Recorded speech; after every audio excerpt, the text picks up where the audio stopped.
Hi. Well, June 29th, things are getting better with the COVID. Well, there's some outbreaks. We're in the pandemic, post-pandemic. So things are in New Jersey are not too bad, which is pretty cool. Um, Phoenix and the Falcon, my first novel. You could get it on Amazon. I've been doing readings from it, as you know. I've been following it, live streaming on YouTube and Facebook, and we're up to chapter 8.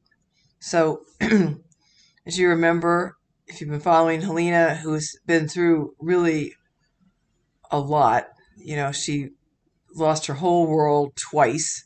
Her She's traveling to Persia with her grandfather to be reunited with his family that she didn't know, because he felt he was getting older and was concerned about his health. En route, he dies, and she ends up in this really wretched village, by the Aral Sea, what would become the steppes of Russia. And she makes a kind of life for herself, but she's hoping for, you know, um, rescue, because her grandfather was a man of means. 5 long years, no rescue. She has a son by this husband that was forced on her, Mikhail, and in the middle of the night, Valamir comes, who's an Ostrogoth, quite good looking, and all hell breaks loose because he's heading a band of Huns. So she tries to escape, and it doesn't work out. She runs. She doesn't trust Valamir to rescue her, save her. She was going to try to get away, and in this process, her son was killed by Giulia, who is the bad guy of the piece, who is a full born Hun, all the mutilations and such, and very sort of high ranking, and jealous of Valamir in effect. So Helena has a choice because they're traveling. Valamir's traveling under Attila the Hun, who, as a young man, I has him a young man, so I took a lot of liberties. Why not? You don't know much about Attila until he gets older, except for when he was in Rome, hostage to Rome, and got pretty bitter. And so now he's on the steps marauding. I took license with that. Yeah, it could have been. And so he Valamir realizes that Attila might want her as one of the prizes of the village. So his choice is to marry her, and he puts it to her, and so she's thinking about it. And meanwhile, there's a really the silver lining for her is Valamir has a servant named Karatapan, who is from Persia. It's not a I took license with the name, but he's an old guy, and he's very fond of Valamir because he's been given his freedom. So this time, it's really not a good time not to have money or power, because you end up in subordinate roles. But so we're in chapter 8. So she's in the tent waiting to see, getting prepared for this wedding. Chapter 8. Karachapan interrupted Helena's reverie. May I enter? He asked. Come in, she said, jolted back to the moment. Along with a small bucket of water, he brought a simple dress which was draped over his shoulder. Catching Helena's eye, its fabric shimmered with blue and green. With unexpected poignancy, Helena was reminded of the Black Sea and the screeching cries of gulls. Crichton's smile was quiet with satisfaction as he placed the garment on her lap. Its color reminds me of your eyes. I hope it does justice to your beauty. She shook her head with firm denial. In the village, she had felt awkward, out of place, and not pretty. Even in Constantinople, in her grandfather's loving home, she had considered herself lacking and somehow inferior.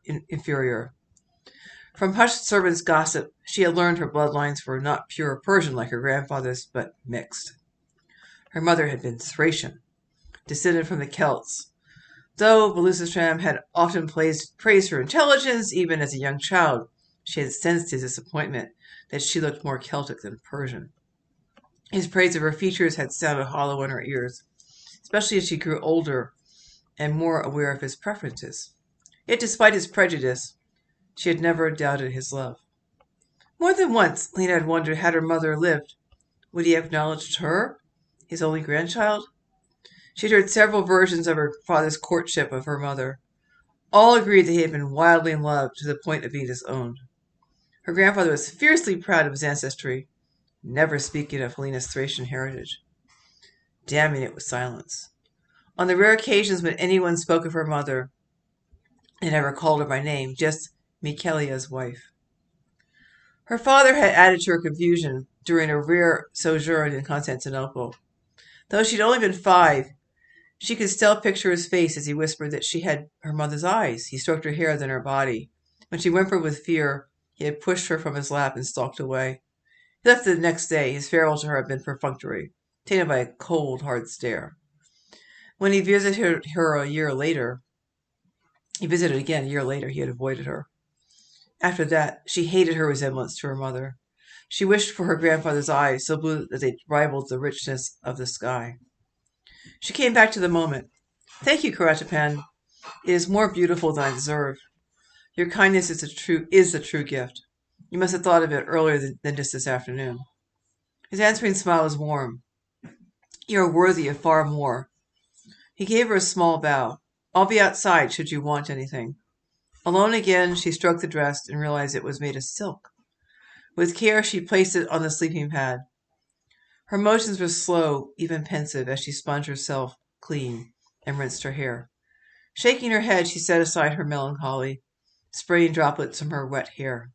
As she dressed, the silk felt smooth and soft against her skin. The sensation brought her back to Constantinople, to when she had shared her grandfather's evening meal. When they had guests, her dress would be fine, often made of silk. From the dining room, the sounds of the water splashing in the fountain would drift in from the courtyard. Through the open doors, she would watch the phoenix in the mosaic floor, its flaming wings glistening in the torchlight, a mystical bird who found rebirth through a fiery death. Her childhood memories were seductive, an indulgence and also an escape from grief that gnawed at her soul, hurting her like an open wound. She turned from them and combed her hair methodically. As a girl, she had dreamed of love, but Kanzor had crushed her romantic illusions. Yet Valamir's lips on her forehead had been gentle, though passionate with restraint. He was a barbarian, riding with the vermin of the empire, Huns. But she felt safe with him. Not since her grandfather's death had she been so well protected. Smoothing the folds of her dress, she studied the flames in the small fire, knowing she would never be ready for what was to come. She prayed, Lord, be with me, then softly called for Karatapan. His response was brisk. Yes? I finish. May I enter? Her voice was dull. Yes. Looking up, she saw compassion in the old Persian's face. She gestured for him to sit beside her. Despite his mutilated calf, his body moved with inherent grace as he accepted her invitation. For making him a cripple, for stealing his poise, she hated the Huns even more. Did your love give you much pain? She asked in a whisper. He smiled with irony. Perhaps I'll speak of my difficulties one day. But dusk draws near. Soon the shaman will wed you to Valamir. He paused. May I help you, Helena, granddaughter of Belusistram? Against sympathy, her defenses betrayed her, caving into nothingness. Her voice broke. I've lost everything. My child, my grandfather, my life in Constantinople, all that I love is dead. This man, this Goth, seems to care for me. I don't understand why. Even he doesn't seem to know. Maybe in another life I could have felt something for him, but not now, not with this emptiness. I look into the fire and wonder if I'm dead. But then I think that I wander in darkness, and the wise Lord has stopped looking for me. Taking her good hand, Kretchen patted it. Helena, all is not lost. Valamir has pledged to bring you back to Constantinople, and you're not alone. I'm a compatriot of sorts, and Valamir's heart is open to you. I think that he has fallen in love for the first time. I've never seen him like this. She studied his wrinkled hand over hers. Cratchit's voice continued with persistent gentleness. Two choices are before you. You may forge a new life or retreat into the heartbreak of what once was. Surely your grandfather, a descendant of Zarathustra himself, must have taught you about the forces of dark and light. You must ask yourself, which path takes me to the wise Lord? Which path away from him? How shall I best follow the precepts of the five gathas, the true teachings of our prophet? You have been denied death for a reason. You may not know why now, but one day it will become clear. She shook her head, but his voice was kind, though insistent, wearing her down as water over stone. My words are not empty, child of the light. Remember, once I walked through darkness, neither having nor wanting any hope. Knowing he spoke the truth, she could not help resenting his tempered, philosophical words. So long as she grieved for Mikhail, he was not gone. She sensed another possibility, a connection woven with light and joy. Misery was easier. The thought of embracing life again was too hard, requiring yet more stamina and courage. During her years in the village, these qualities had been transformed into a simple will to endure. But that strength, born of stubbornness, had vanished with Grelia's sword. She looked at Cratchit's face. His blue eyes twinkled with wry intelligence. You've an inner light, Helena, he said. Cratchit, my world is ashes. Once Constantinople was my home. Without my grandfather, it's just a pretty place with a fountain and a courtyard. The village was never a home, only Mikhail, but he's bones, bleached by the sun and wind. Nothing's left except revenge. Even Grelia's death won't bring back my only joy. She looked at Cratchit with narrowed eyes, suddenly suspicious of his kindness. Did Valamir ask you to talk to me? No, Helena, I speak of my own free will. She searched for any sign of duplicity, but found none. Relief hit her hard, like a wave, and she realized how much she relied on his friendship. Did Valamir speak the truth about Attila, about this wedding? Would I be in danger without this wedding? Cratchit's lined face stiffened. No one can foresee his reactions, Lina. But I know that he would be struck by you. Perhaps you don't realize it, but you have an air of elusive beauty, like a bird before flight. You are lovely. In this place, with this tribe, that puts you in jeopardy. Marry Valamir. He's far, far better than his compatriots. He has a heart. At his words, she cringed. For 5 years, Helena had shielded herself from men as best she could. Without her consent, Cansvar taught her one side of marriage. The idea of another joining made her afraid. She wished to be alone with Pasiel, taking her somewhere, anywhere across the windy steppes. Cratchit squeezed her hand. Come outside, Helena. The shaman waits. She did not want to move, but she followed him. As the tent flap swung behind her, she was buffeted by the wind. The sun, dropping to the horizon, made the shadows long. Her mind was silent, becoming the moment. A feeling of unexpected peace filled her, and felt oddly devoid of lingering doubts and questions. When Cratchit offered her his arm, she took it. Together they walked northward, away from the camp and a long stone's throw from the tent. He led her to where Valamir and the shaman waited. Valamir stood, his hands behind his back, and watched her approach. He wore a robe the color of the sun, orange combined with yellow. As it moved with the wind, she realized that he had shed his leather for silk. His hair was combed back, his face clean-shaven, animated with anticipation.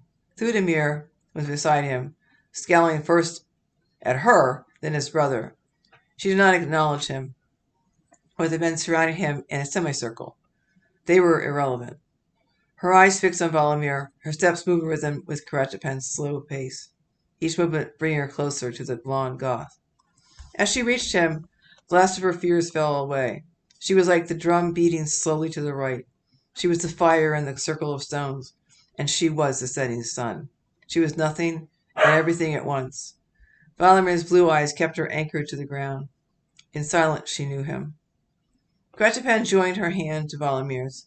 The physical contact felt warm, giving substance to the oneness she felt, not just for herself, not just for Valamir, but the wind, the cold earth, even the faint sliver of moon. She stepped over the gray stones into the circle. Thudamir left his brother's side, leaving Valamir and Helena alone with the shaman. In his arms, the priest held a small, bleeding goat. She shivered, fearing for the white animal, not wanting more innocent blood to stain the earth. The shaman was a Hun, with all the barbaric insignia. The self-mutilated cheeks, the splashes of gaudy colors placed haphazardly over his other clothes. Yet, unlike the others, he wore a long cape of pelts. His hat was unusual, made of furs and feathers, with the beak of a large bird at its brow. Intertwined hair from horses' tails hung like tassels from the top of a ball on his tall staff. Despite all of his paraphernalia, Lina was not afraid of him. His expression was calm and reflective, as if he saw the outside world from afar. He pounded his staff twice to the earth. The drummer increased his beat. He spoke in Gothic. "Woman, what is your name?"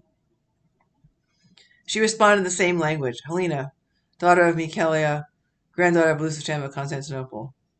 As she spoke hauntedly in one of the tribe's dialects, the drummer broke his rhythm, if only for a moment. Across from them, Thudamir clenched his jaw with anger. He had not suspected her knowledge. Valamir squeezed her hand gently and smiled. No longer seeming far away, the shaman's eyes absorbed her. His intensity made her want to hide. But holding his gaze, she no longer felt alone, as if her grandfather and Mikhail stood as witnesses in the light of the one God. The shaman nodded at her gravely. "Helena, daughter of Michaelia, granddaughter of Lucifer, do you take of your free will Valamir, son of Valdarius, grandson of Vintherius, as your husband?" Her voice was low. "Yes," she said. The past impinged on the present, her heart beating quickly. She remembered Cansbar as he officiated at their wedding ceremony. His kiss had been crushing, foreshadowing what would come later on his bed, with some of his wives watching from the other side of the screen. As the shaman placed his hand over theirs, Lina returned to the moment. "Valamir, son of Valdarius, grandson of Vinitharius, do you of your free will take this woman, Helena?" His voice was deep. "Yes." "Then I join you together as man and wife, husband and wife, man and woman, husband and wife, through all time until death takes you." Letting go of their hands, the shaman stepped back a pace. "Do you, Valamir, have an offering of your love for your wife?" "Yes, my mother's ring." Vivian gasped and muttered something under his breath. The ring was exquisite, delicately wrought, Thracian gold, with a large red ruby. Helena felt both overwhelmed and humbled. As Valamir placed it on his fourth finger, he whispered, "With my love." Her eyes closed. The tears were hot under her lids. With the ring and his words, he was breaking her heart, forcing it to feel again. She had nothing to give in return. "Do you, Lina, have an offering of your love for your husband?" Valamir spoke urgently, his voice muted. "Holy One, the goat has been given in her name." She felt an unexpected urge to give him something equally special. Yet her possessions were meager. She became her essence, still and calm, and from its depths sprang her gift. Disregarding Valamir, she spoke to the shaman. "Yes, my grandfather's horse, Pasiel." She whistled for the stallion. With his deep whinny, he answered. In moments he appeared, a broken lead line dangling to the ground. A murmur of appreciation swept through the small crowd. Pasiel snorted nervously and tossed his head. Valamir's eyes were bright. "You are generous, Helena." As she looked at Pasiel, her heart was sore. All at once, she regretted her impulsive gesture. The shaman pronounced, "It is good." He pulled a long knife from the folds of his sleeve. With a firm, steady motion, he drew it across the goat's neck. Remembering Grilia's sword, she began to shake. With a gurgle, the goat died. Lina whimpered. Valamir's arm comforted her, holding her tight. With his hand, the shaman scattered drops of blood throughout the circle. Smelling it, Pasiel snorted, his eyes showing white. Cratchpan at his head calmed the horse with soft words. "You are wed," the shaman said. "As the sun sets to rest on its bed, Bevian, Ishiate, and all these others will be the tribe's memory, remembering Helena and Valamir's vows." He placed his bloodied hands over theirs. With all her strength, Lina kept a scream in her throat, her legs from running. "Your union is sealed with this shared sacrifice. Be at peace with each other and the tribe." Then without ceremony he turned and walked away, silent and alone, the dead goat in his arms. Valamir swept her up into his arms. He kissed her briefly and softly. The men cheered. Lina did not listen. They seemed far away, someplace else. She studied Valamir's eyes, so serious, inhaling his spicy masculine scent. He steadied her, causing her turmoil about the shaman and his knife to fall away. As he left, the men clapped Valamir in the back, congratulating him. Ludimir kept his distance, merely nodding as they passed. Looking anxiously for Pasiel, she relaxed as she saw Cratchpan leading him towards Valamir's tent. Still carrying her, Valamir strode through the twilight and took her to the stream. In silence he put her down and knelt, rinsing the goat's blood from his hands. Without hesitation, Lina followed his example, grateful for the opportunity to wash herself clean. He stood and extended his hands to hers. She took it. He pulled her to him, holding her close. He whispered, "Helena," and lifted her into his arms. Inside his tent, he set her down. She waited standing, uncertain of what would follow. He turned away, almost as if he did not want to be too close. Taking a seat by the fire, he was preoccupied and self-absorbed. She sat across from him at a loss by his withdrawal, staring first at the ring and then his face now so remote she felt adrift. His eyes met hers. "Are you hungry?" he asked. At the mention of food made her stomach rumble. The sound cut the tension and she smiled. He touched her hand. "Pasiel belongs to you. Your smile is my gift." Lina shook her head. "I did what was right. If you'll accept the return of your mother's ring, I'll take back this Pasiel." His eyes softened into sadness. "No, it's yours. It even fits. She would have liked you very much. But Valamir, it's valuable. One day when I return to Constantinople, then you'll always remember the man who was once your sworn husband." His words shot like an arrow into her heart. She was silent, then spoke almost under her breath. "You, I'll never forget." Moving with the grace of a giant cat, he sat beside her, his arm around her shoulders. Though he held her firmly, she did not feel trapped. "I must eat," he said. "We break camp tomorrow. The day will be long." But his lips pressed hers, hungry with need. She did not stiffen against him. Still in his embrace, he lowered her to his bed. Her heart beat in its panic. She felt like a wounded wild bird, immobile and unable to fly. He kissed her deeply, consuming her mouth, only stopping because she pulled away. His eyes were intent, but he did not speak, staying at her side. Cansbar's abuse hung like an iron wall between them. Ashamed of her terror, she averted her face. "Helena, I need you. As I speak, my hands want to know your body. My lips want to bring you joy. Keeping my promise would be hard." Words caught in her throat. Finally she spoke. "I can't be a wife to you, Valamir. I'm only a shadow of myself. Even that vanishes with the wind, leaving an empty shell." He pulled her closely, stroking her hair, then her neck. "I want only you, Helena. Your troubles I would share." She tenderly touched his shoulder. His response was immediate. He kissed her again, long and hard. She managed to whisper, "I can't." He murmured, "I should go, Helena, now." Yet when he pulled away, she felt alone. "Please stay," she said in a small voice. Wrapping his arms around her, he smiled. Without further intimacy, they lay together. Though the small fire in the hearth burned brightly, the shadows in the tent grew darker. The smell of meat cooking outside permeated the leather walls. His breath brushed her ear. Cratchman's made his dinner. He stroked her brown hair and touched his lips to her forehead. With a laugh, he kissed the tip of her nose. Her eyes became serious. His eyes became serious, turning inward to a private remembered pain. "Just this once, Lina," he said, just before his mouth descended. As his lips joined with her, he engulfed her. In her mind, she heard a wordless scream, the cry that always come with Cansbar, but she did not feel the same revulsion. As Valamir pulled away, his eyes probed her face. He touched her cheek softly. "Will you forgive me if I don't take you to Constantinople?" "I don't know. I can't think. Who knows? I only have this moment, none other. Let tomorrow take care of itself. You're all I ever wanted in a wife." "How can you say that?" she asked. "How can you know me? I don't even know myself anymore." He smiled. "Do you want words to explain what I felt when I first saw you?" "I don't have any. I only know that you have a home with me as long as you like." She lay motionless in his arms. His voice was a whisper. "You come into my life bringing destruction and then salvation. If you hadn't been there, I wouldn't be alive, or I would have been better off dead. When you're here, I can forget, if for a moment. She paused. From the beginning, I felt I'd known you before.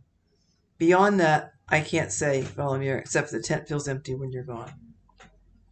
You bring me joy. The Lord is cruel to bring you into my life on the day he took me kill. Who can know the God's plan? But they helped me find you, that I know. He briskly stood, his hands clasped behind his back, and changed the subject. Lina, how much of Cansbar's treasure was your grandfather's? Surprised by his abruptness, she blinked. "Oh, all of it. Why would he travel with so much wealth? He was very rich. Most were to be gifts for his relatives, but I don't think he planned to return. He was growing old. He wanted to find my father and see me safely married. Do you think your father is still alive then? Well, we'd had no word of him for a long time. The grandfather would not admit it. My father's silence goaded him into making the journey. He wanted to find him. And you, do you want to see your father? He's a stranger now. I was young when I last saw him. And the relatives? None of them ever came to Constantinople. I don't know them. They're your family, after all. When Mikhail was alive, I thought about escaping day after day. I planned to make my way to Ishkar and find any relatives who still lived there. For my grandfather's sake, they would have welcomed me, and Mikhail as his great-grandson. Yet in their hearts, they would despise both of us. But why, Helena? How could they not value you? Because my mother was Thracian. In their eyes, I'm an offense to their ancient lineage. Forgive my frankness, but they consider the Thracians no better than barbarians. Don't be ashamed of your mother's legacy, Helena. It is every bit as noble as any Persian's. I told you, my mother was of Thrace. She yearned for home, never loved my father. He'd give her no choice but marriage. It comforted her to tell Bevian and me of the Celtic legends again and again. You've reason to be proud of your mother's family. Is that why you've been kind, for your mother's sake? Hunger played across his face. He returned to sit beside her. With fear, not passion, her heart beat quickly. He checked himself. You look like her. I won't deny it. Even through the mirror sees a resemblance. Her eyes were green like yours, and you've had the same high planes at your cheekbones. But you're more fire. She gave in to her heartbreak. You're a fighter, Helena. I've seen it with my eyes. I can respect your strength, but love your beauty. It's easy to marry you. You fill my heart. She touched his cheek, then his muscular shoulder. I don't want to go to Persia. He smiled and kissed her gently. Stay with me, Helena. Forever if you want. I'm happy when you're here. Her face became hot.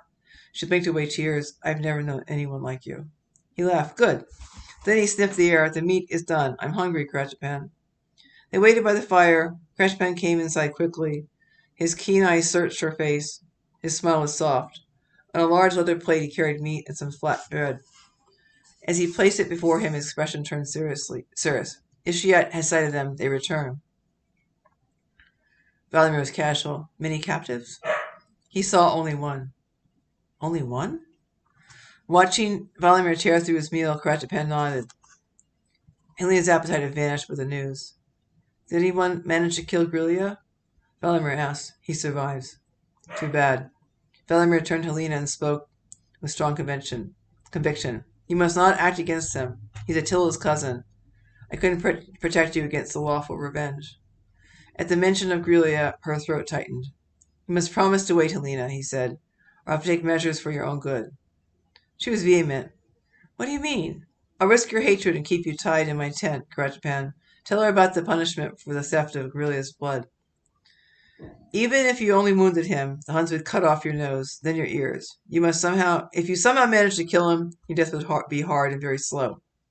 First, they'd rape you till the insides were wet with your own blood. If you still lived, they'd take you apart, a piece at a time. First, starting with a finger, then an eye, a breast, working their way through your skin, slice by slice. Because you're Valamir's responsibility, they would tie him down to witness your dishonor. He'd go mad with the watching. They'd never take her alive, Cratchipan. You'd suffer in her place, Valamir. Someone would have to pay the price. Lina wanted to gag. Then she wondered how Grilia's wounded arm from her knife veered. Cratchipan continued. With my own eyes, I've seen this and worse. Listen to Valamir for his sake, if not yours. She was quiet for a moment. I don't want to bring you pain, Valamir. Do you promise not to take your vengeance? He deserves death, but it will not be from my hand, she said in a quiet voice. In her heart, she knew that if anyone had survived, it would be Maga.